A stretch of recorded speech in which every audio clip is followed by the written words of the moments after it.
take just a little break from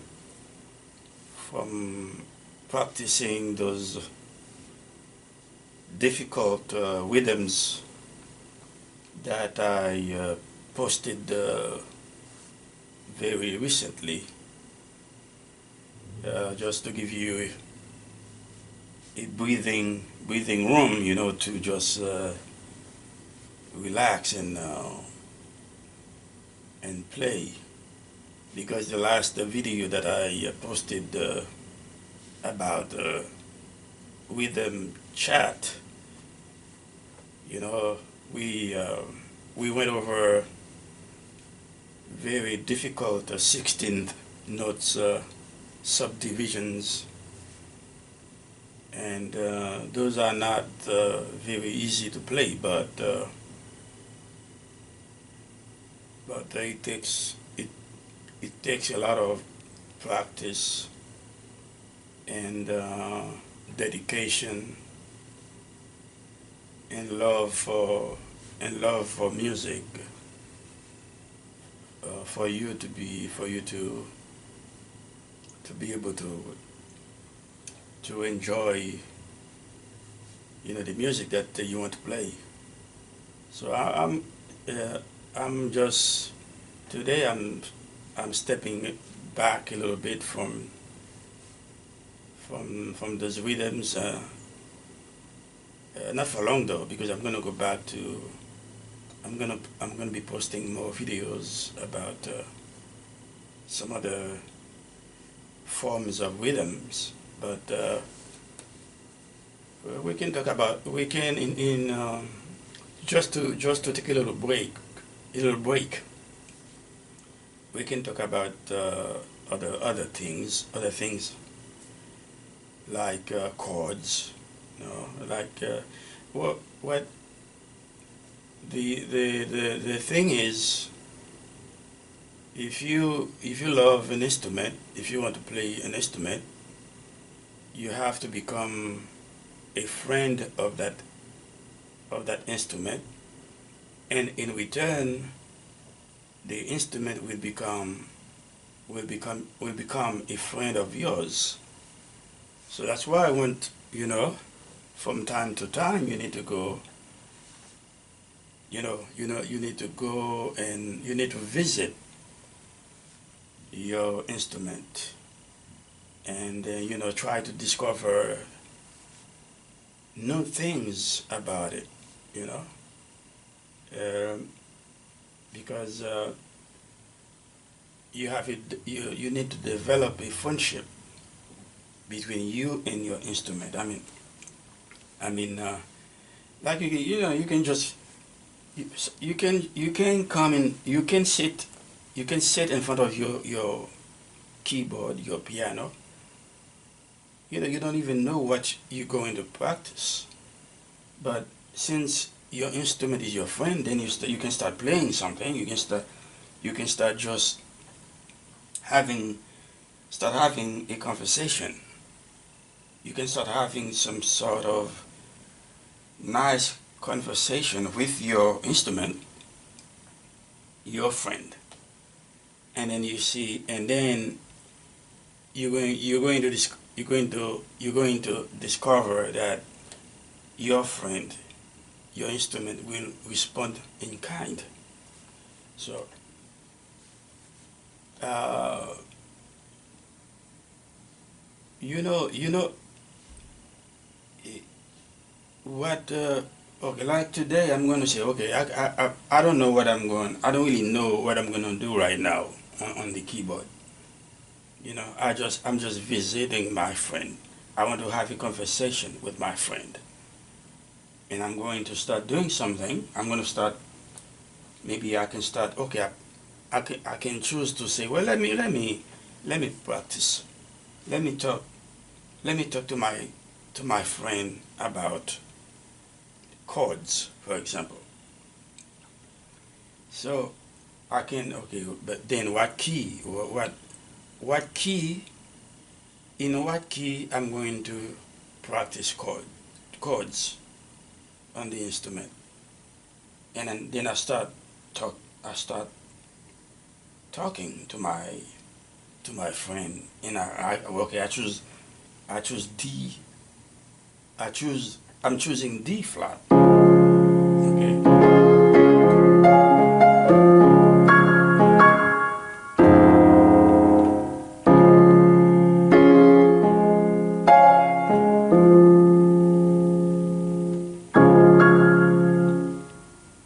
Okay, that's D flat. Okay. All right.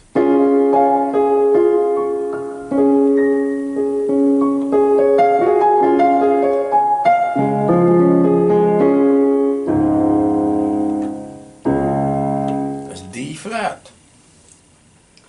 I just talk. I just talked to my friend. Did you hear that nice conversation we just had?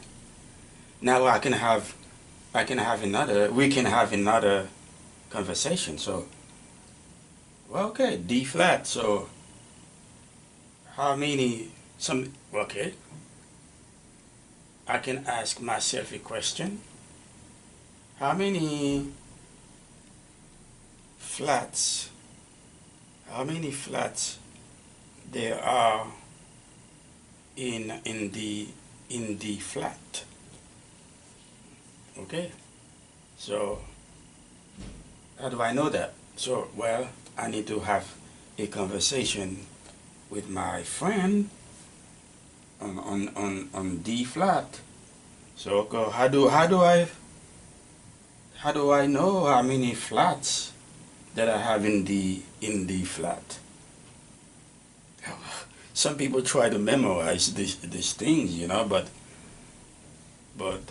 it's not easy to remember those things unless you play unless well, some people play every day, you know, especially if that's their job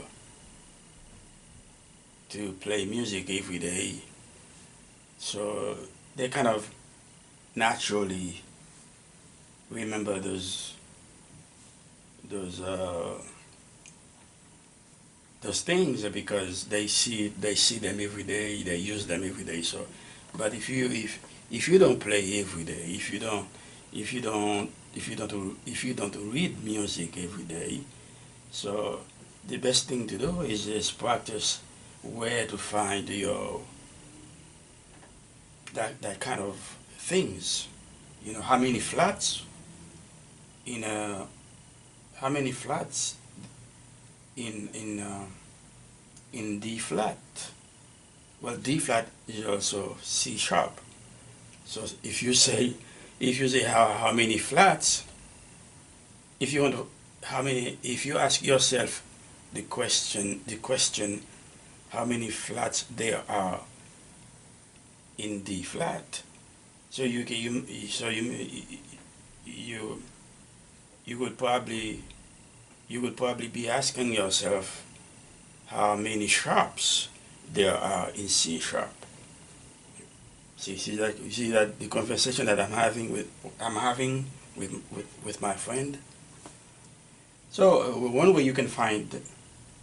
the ways that you can find how many flats you have in the flat is just by playing D flat major scale. So you know, and one thing I told, and I remember I remember talking to you about playing tetra chords, tetra section in in the major scales when you play four notes, two two two sections, two groups of four notes in which there's a half step, you know. So I think you have if you play two sections, one section of four notes in the scale you play from the one all the way to the fourth note, and between three and four you have a half step, okay, and in the two sections, okay, you're gonna have a half step. You're gonna have a half step at the end of the group. Okay, just like so if I'm using D flat, so I go, this is D flat, okay, right above middle C, I'm gonna play it, okay.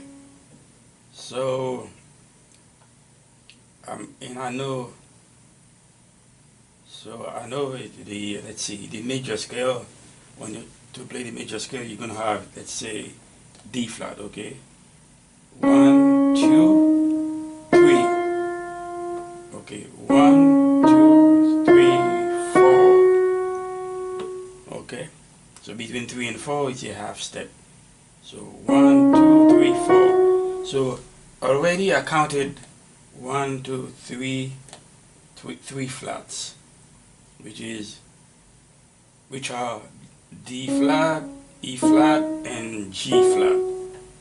Okay, so I got in the I got three flats already. Okay, then I keep going. One, two, three, four, five, six, seven, eight. Five, six, seven, eight. I have three more flats in the key of D flat. So in the first tetra chord, tetra section, I have one, two, three flats, and in the second tetra chord, tetra section, I have three more flats, So I can say, well, in D flat, just by having this conversation with my friend, which is the keyboard, I know there are 6 flats in D flat just by playing the scale, the major scale. Okay.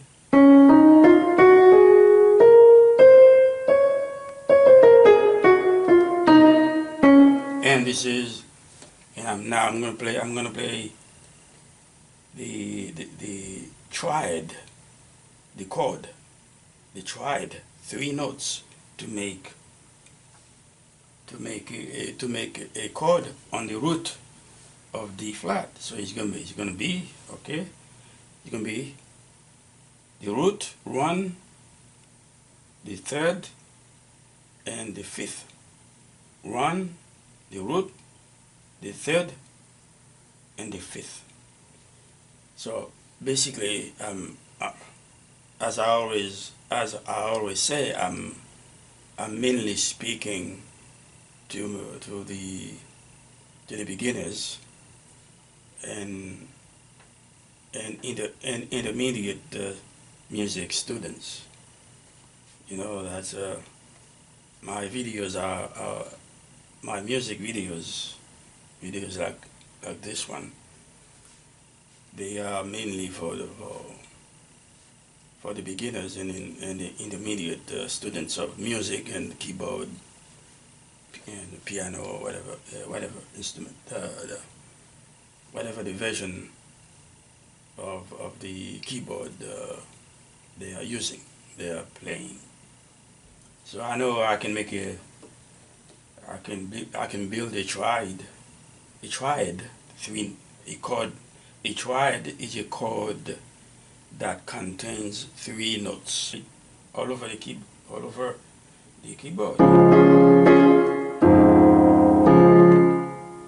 Okay. See, it just I'm having conversations with my friend. This is how you become, you know, you become efficient in your playing. You have to have a good relationship with your instrument. So okay. Hey, we got.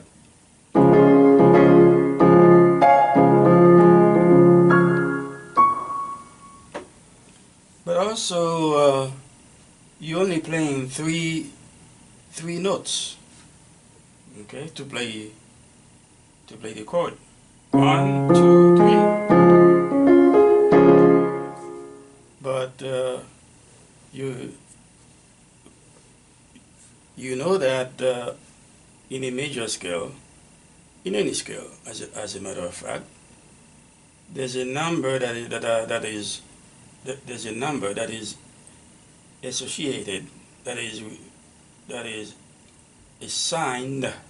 There's a number assigned to each to each note on the scale. To each note in well, to each note in the scale. So you have 7 notes in a major scale, and then when you play the octave of one, then some people call it, and 8. Well, it is number 8. Some people think it's an extra note, make the scale, thinking of the scale having 8 notes, but basically no. The major scale has 7 notes, okay, and within logical within logical intervals, okay. So when you play D flat, if let's say you play D flat here, that's D flat, and then you play it here, okay, that's the octave, okay. So okay, now if I have 7 notes in a major scale, and I play a chord, I play D flat, for example.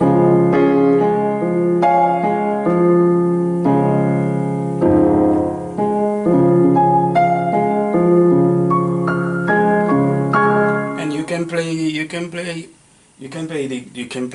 the 3 notes in blocks. You play all 3 notes together, blocks, or you can play arpeggios, okay. You can play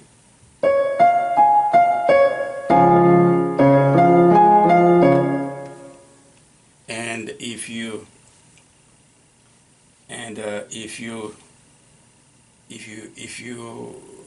are familiar with music, well, with music theory, if you have taken, or if you are taking music lessons,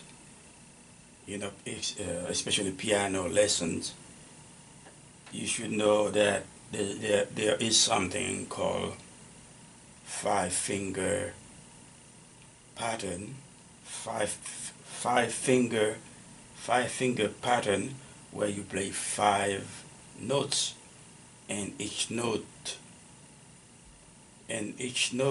has a number, 1, 2, 3, 4, 5, like and your fingers are numbered also.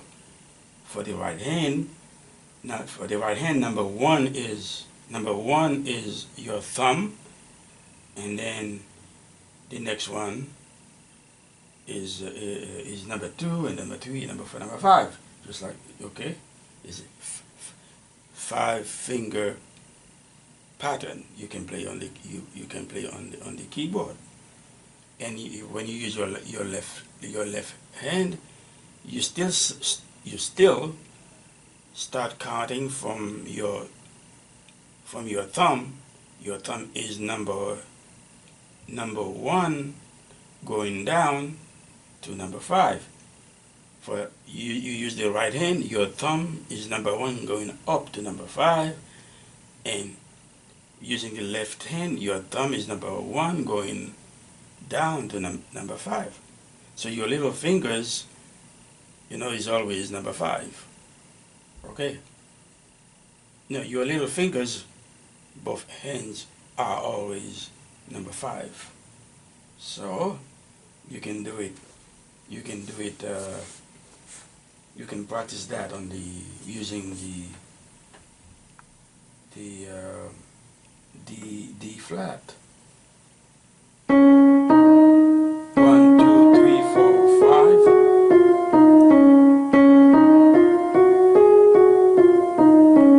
See, 1, 2, 3, 4, 5, 4, 3, 2, 1.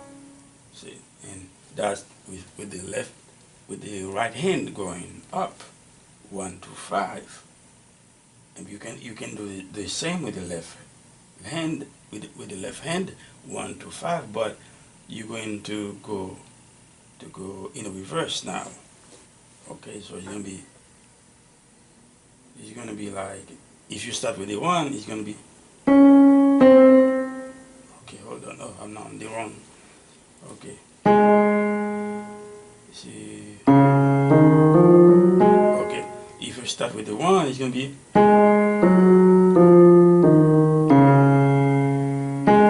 1, 2, 3, 4, 5. Now if you play 1, 2, 3, 4, 5 using both hands at the same time, you're going to hear a difference in the two hands, and you're going to see some intervals created.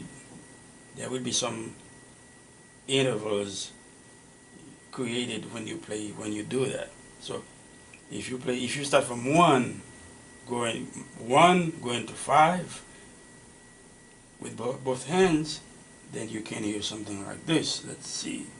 Okay, the right hand first going up. Ay, ay, ay.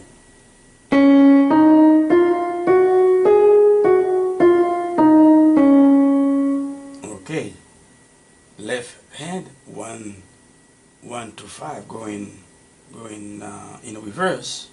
So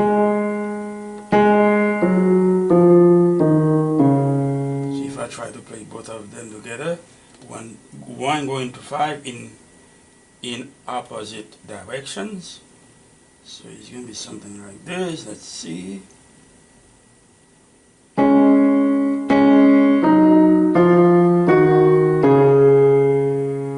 Okay, 5-finger patterns. Okay, so now when you play 1 to 5 going down, 1 to 5 going up, because your fingers are numbered from 1 to 5.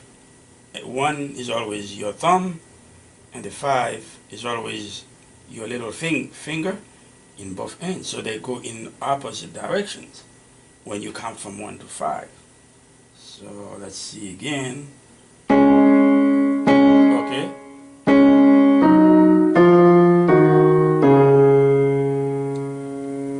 Okay. So now if I play, what if I do it the other way? Okay, let's see. But then also you can do it the other way. Start playing 5 with the left hand, and then start with 5 with the left hand, and start with 1 with the left hand, and then the notes are going to be, I think they're going to be equal. They're going to be the same. Yeah, let's see.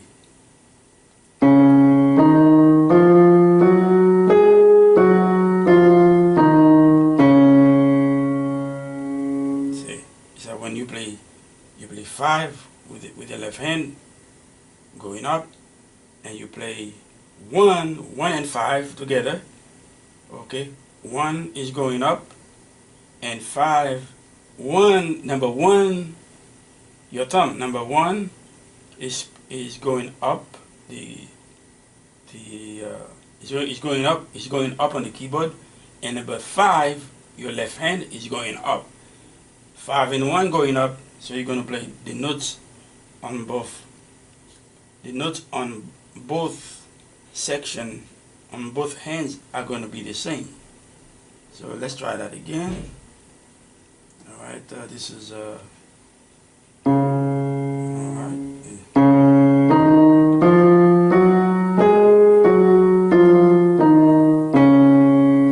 And this is a triad, major triad.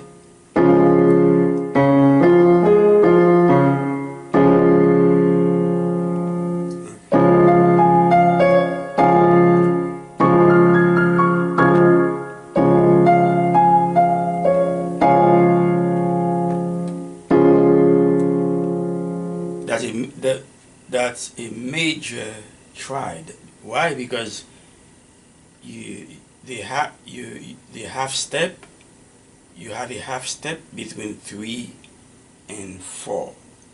Okay, that's a major triad.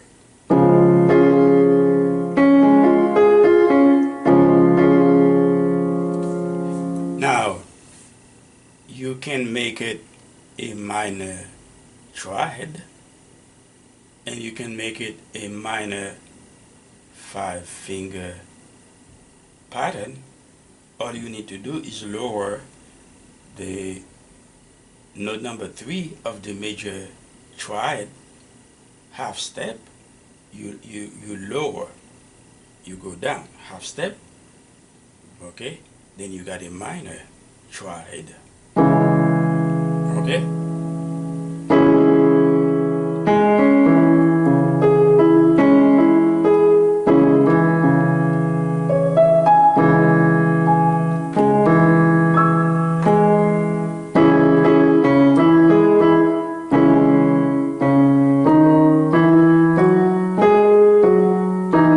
Ah,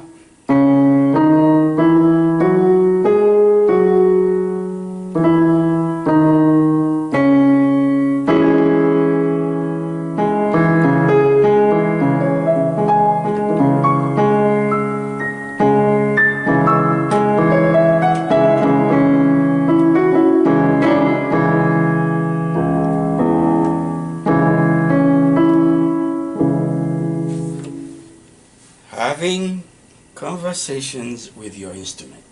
Okay, that your instrument can become your friend if you allow it to be. Okay, now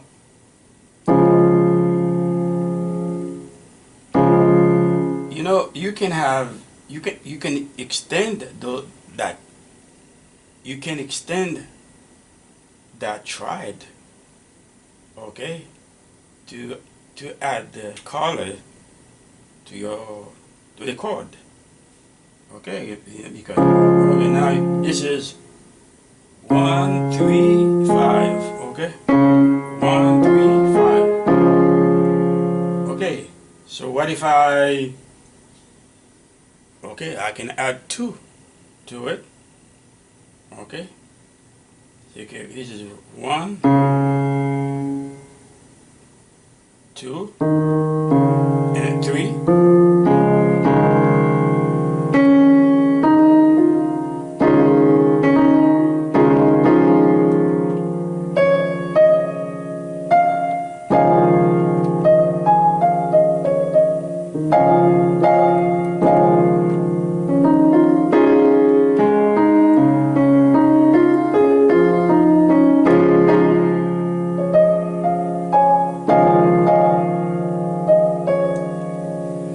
So when you add number 2 to the triad, now you got D flat 9. Okay, so D flat is going to be D flat major 9. That's what you have.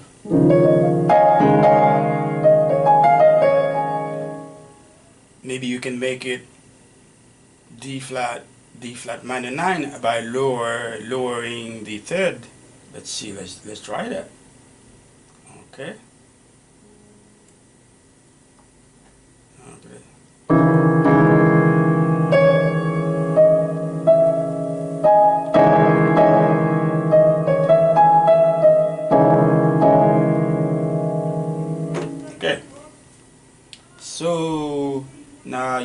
also add the, this is 5. Maybe you can add 6 to the triad also. Okay, so let's see. Okay, so the fifth note is A flat. So if I add 6 the sixth note is B flat. So if I add B flat to the chord, to the triad. So what I'm gonna get D flat major 6. Let's see. Going now.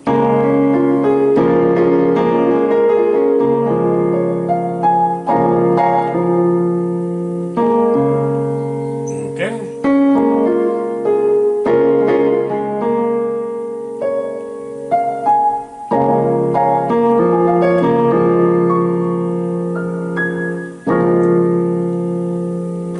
Okay, so that's D flat major 6.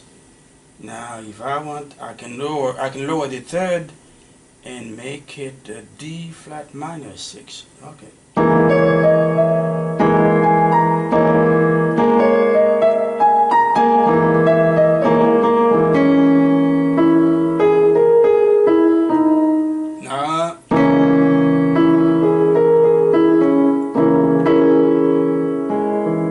Now now you can just make changes, and then just you can make some changes right here, so you can play different.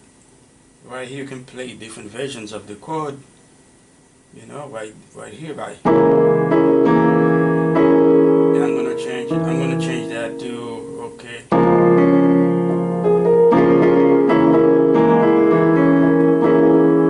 I can even say okay right now.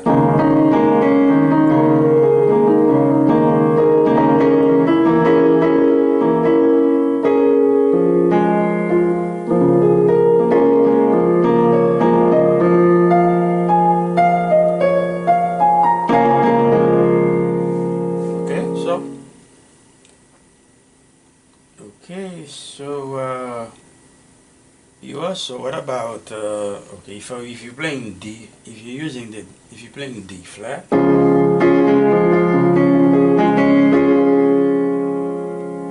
and you want to play D flat major 7, oh, you can just lower the root a 1/2 step, and then you play your D flat major 7.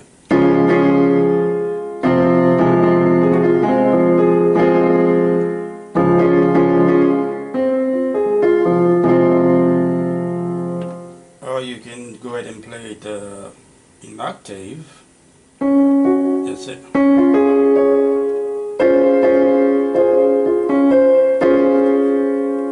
Okay. Your major 7th is a 1/2 step below the root. Okay, so if I'm playing in root position, position, D flat, all I need to do to get my major 7 is lower the root a 1/2 step. And what about your dominant 7th? Well, your dominant 7th is is a flat 7th. So right here, okay, I'm gonna play my major 7th, which is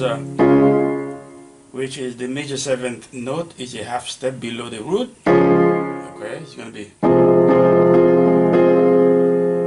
and guess what? The dominant 7th chord, the dominant 7th note, the flat 7th note is a whole step. It's a whole step, one step, whole step below the root. So all I need to do right now is lower the 7th. Lower the 7th right here, a 1/2 step, another 1/2 step, and I get my dominant 7. Okay, so this is the D flat major 7, And right here, D flat, dominant 7. See? No, so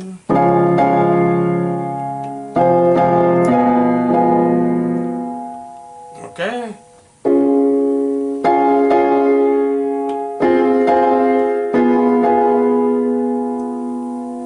Okay. Okay. What you can do a lot of things right here. You can add extensions right here. Okay. Okay, I can play, let me play 9.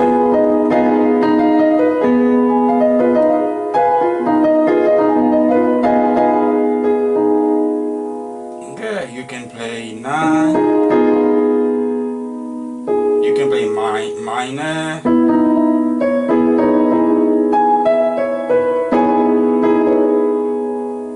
Okay, so there's a lot of stuff you can do. Once again, you have to have conversations with your friend, so so you can have a good relationship with with uh, with the instrument. Okay, so one more thing, I'm gonna have one last conversation that I want to have with the keyboard today is because if you're playing, you're in D flat. That's the this is the root. That's the root chord, and then the subdominant is going to be G flat. Yeah, D flat. Okay, it's going to be G flat. So G flat is this chord.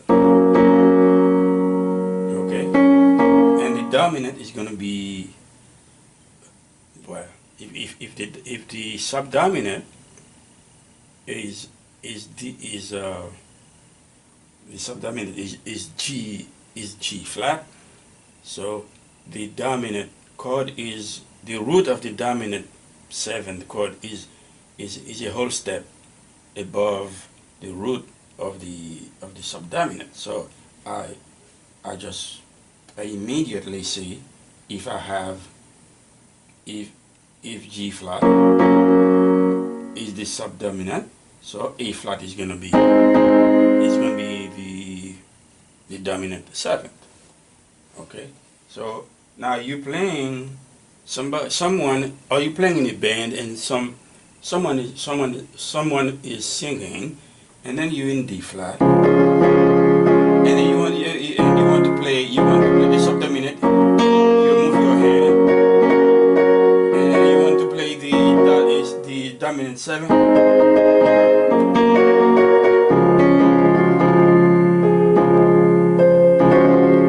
You see, you made I had to move my hands, to do that, because I'm playing in root position. Because I play all three primary chords in root positions, so I have to move my hand, which is not a very efficient way to play, because you want you to. There's something that I call economy of motions, or economy of motion when you play the chords on the keyboard. You don't want you can be more efficient if you don't move your hand too much to play the chord. But if you're playing in root positions, you have no choice is to move your hand when you play any chord you want to play, such as the primary chords. Now I'm gonna play that's the root chord, D flat. Then I need to play the subdominant, which is G flat major, and then in root, if I have to play it in root position, I need to move my hands. And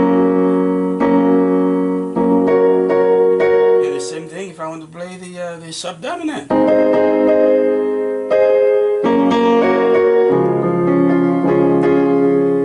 No, so you can there are several ways you can resolve